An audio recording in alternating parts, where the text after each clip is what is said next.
So it seems like we'll have to explain what etching is. Yep. Etching is a printing process that's about 600 years old. Can I make mistakes? I think 700 is a little high. 600 years old. It was developed in Northern Europe. And, at the time, it was the most efficient way to reproduce a drawing. And, just like you might go on the internet now and look at a cute cat picture, 500-600 years ago, people would have etched a cat on a plate and printed lots of copies and distributed them.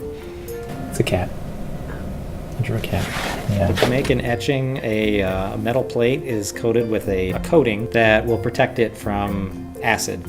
So once you have the coating on that plate, you can take a needle and draw onto the coating with that needle and scratch away parts of it, scratch away lines. And those exposed lines will then etch in an acid bath. And then you can press ink into those lines. Then you take your plate and you put a piece of paper over it and you crank it through an etching press. I thought you were going to avoid a cross-section.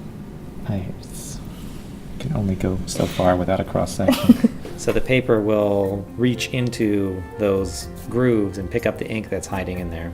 And you get your print.